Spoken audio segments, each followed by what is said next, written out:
Connected Farmer is proud to present a new segment called Globe Egg Trade with Mike Zuzolo coming back right here on Connected Farmer, your channel to keep you up to date with the latest trends in agriculture and livestock.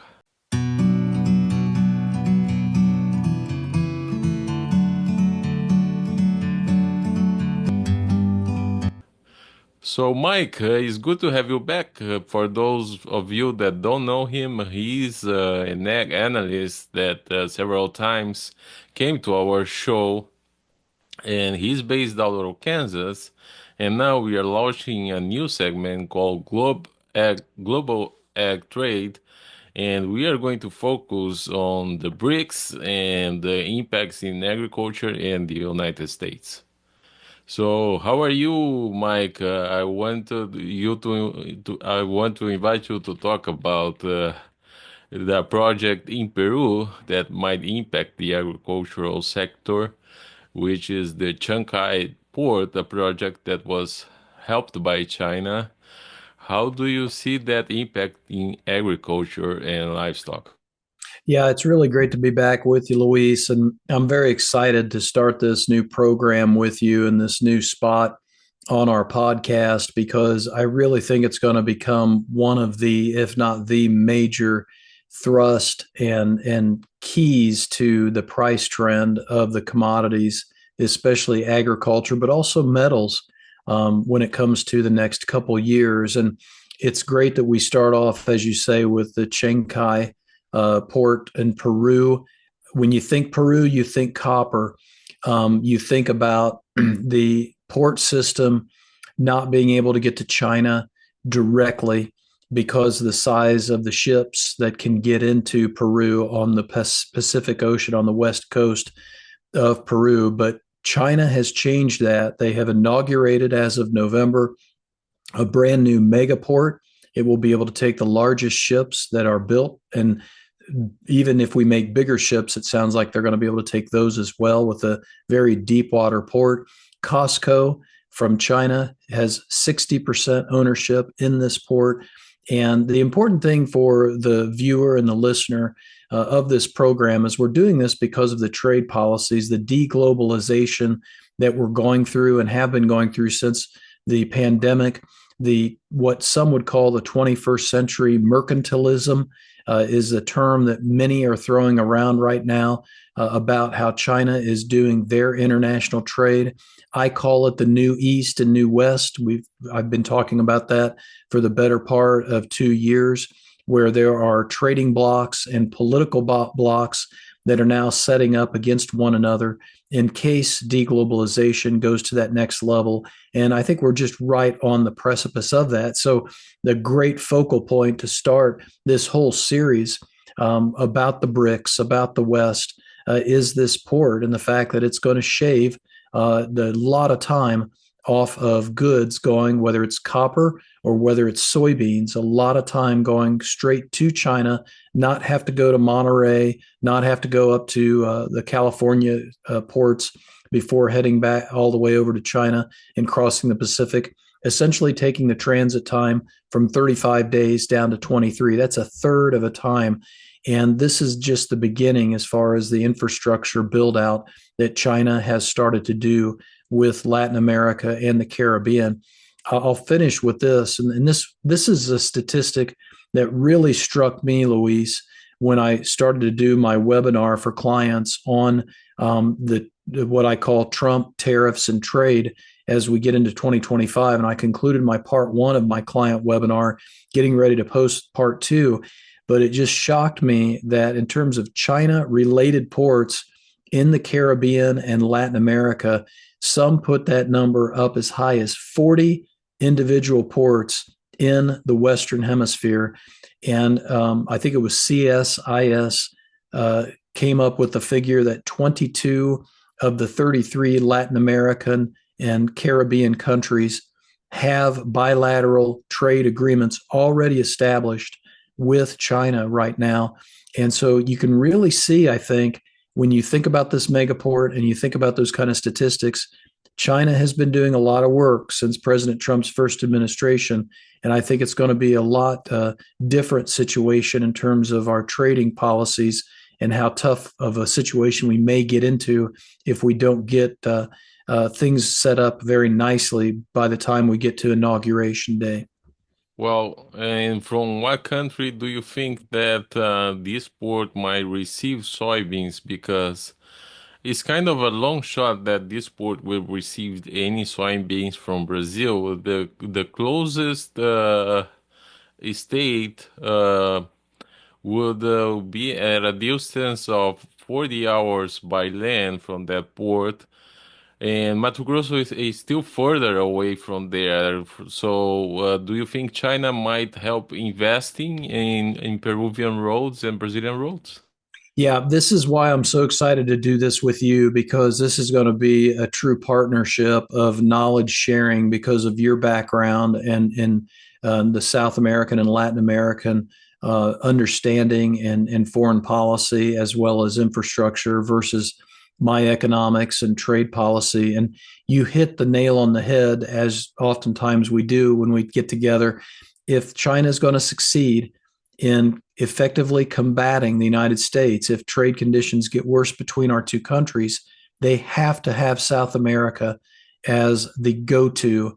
And they're already starting to initiate a railroad system and start to get into place monetarily a railroad system with Brazil. They are having bilateral conversations with Argentina.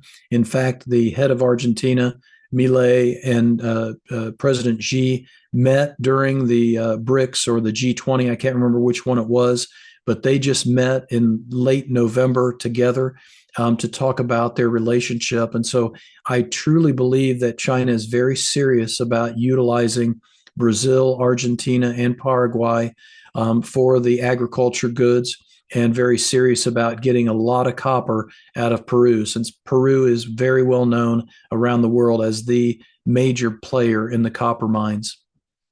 Well, and what do you think are the other cards that China might play? Since the election of Donald Trump, there are several actions that were announced. On one hand, they are announcing that they would buy more from Brazil products like sorghum, but also they have announced policies that would favor more purchases of soybeans from the United States at the same time. Yeah, the focal point of this trade issue really does go back to the currency markets and the weather. And, obviously mixed in that is whether China can pull themselves out of their deflationary trap that they're working themselves into. First, by their COVID policy and their zero COVID lockdown. Second, by President Xi not stimulating the economy to bring in domestic consumption. Their domestic consumers, from most indications at this point, are still on the sidelines. The stimulus that President Xi has put out really hasn't done much except to maybe help the property market and real estate market, which sorely needs help. But he has doubled down essentially on pushing more exports out the door. And this flies directly in the face of what President Trump wants at this stage. And so you can really see the battle lines brewing, and you can see that President Trump's cabinet pick. You and I are going to talk about a lot about Robert Lighthizer. I've been reading his book, No Trade is Free. His second in command during the first Trump administration, Mr. Greer, is the guy that's going to be the USTR, the trade representative. Another key player in the trade is going to be Kevin Hassett. He was a very excellent economist. He wrote a book about 3 years ago talking about the United States slide into socialism. It's called The Drift. I've also been reading that. We're going to dig deep into this situation between all these countries and these policies.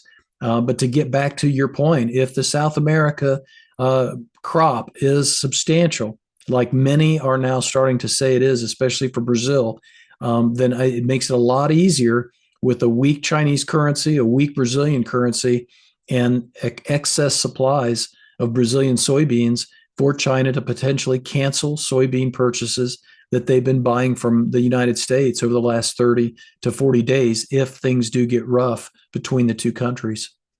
Now, another side of this scenario that is not talked about a lot on the mainstream economic media, just like The Economist or Bloomberg, is that Brazil might face sanctions by the Western countries in the long term. Right now, it's kind of a long shot to speculate about that, but with the current government of Lula, he has criticized a lot of Israel since the conflict has begun in the Middle East. He has tried to trade both with Ukraine and Russia, not agricultural products, but arms.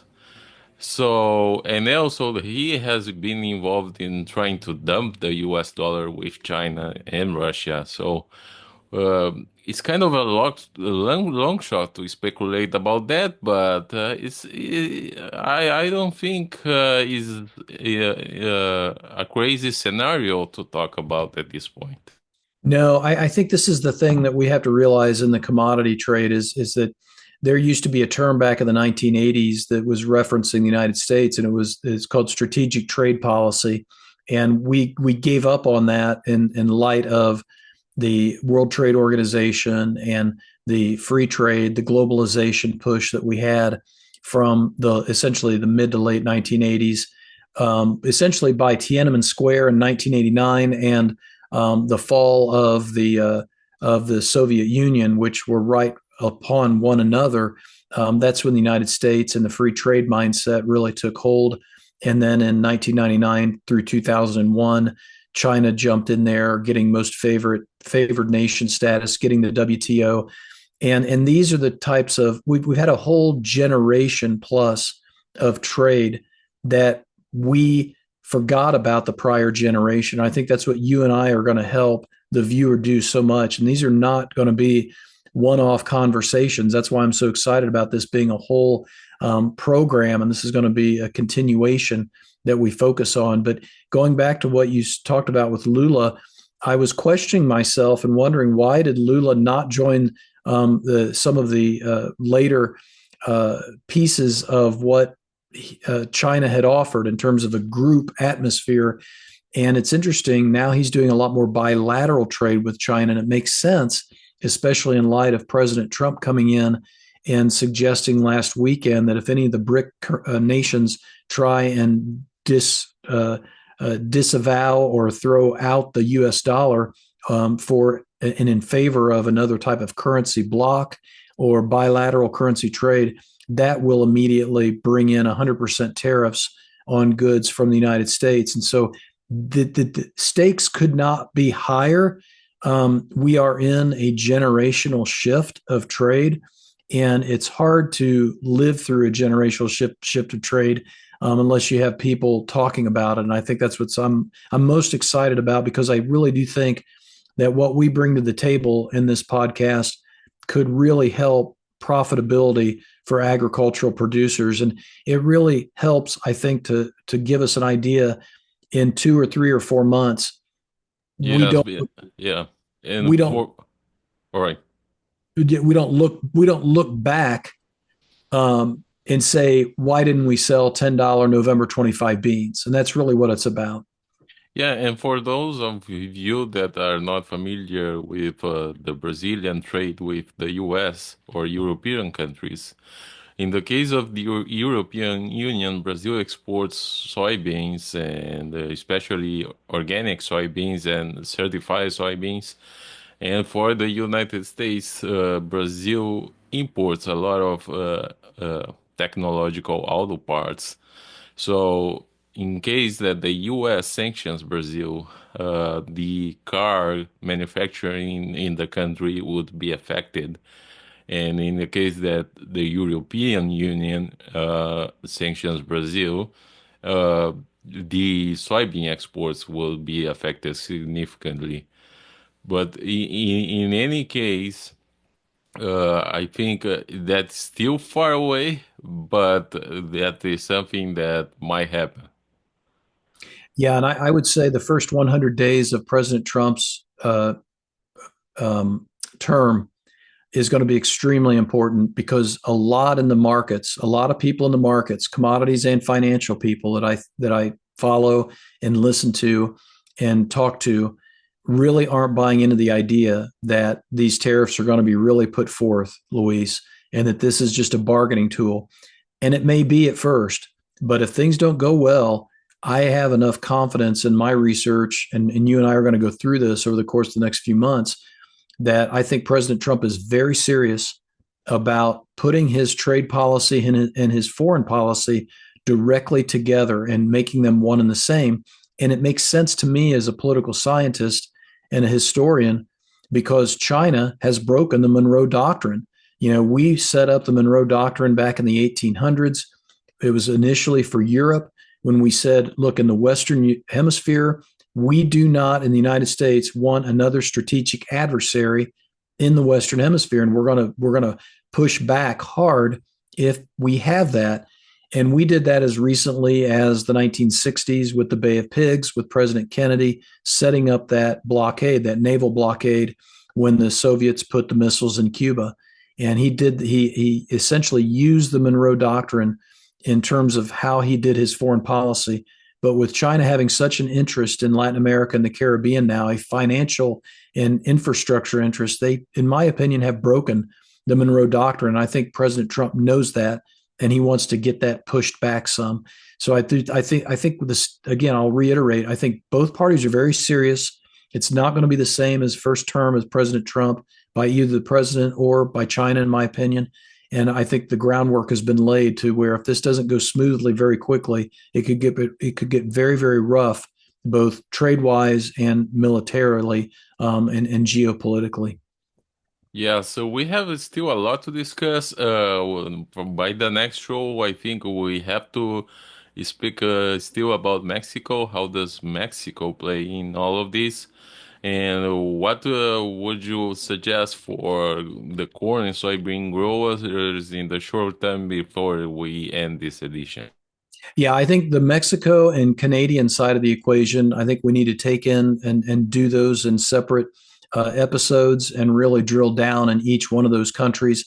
Off the cuff, I would say that with what President Trump is thinking when it comes to the Canadian tariffs of 25% across the board, if that would go into effect, I could see that that would shut down a lot of crude oil imports coming into the United States.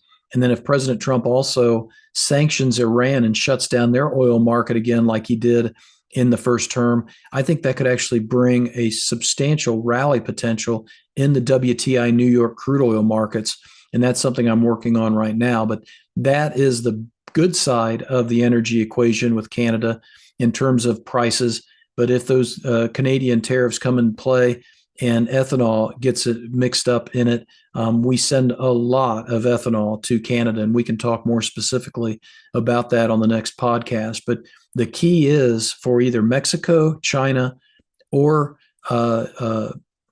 Canada, we don't want these tariffs to become in effect. We want the negotiations to go smoothly, or I think it's going to be a very rough ride for the commodity producers and the financial markets as well. If you are liking this content that we are very excited about, please make sure you subscribe. Mike Zuzolo and I will be here every other week. Thank you very much, Mike. Thanks, Luis. Great to be back with you.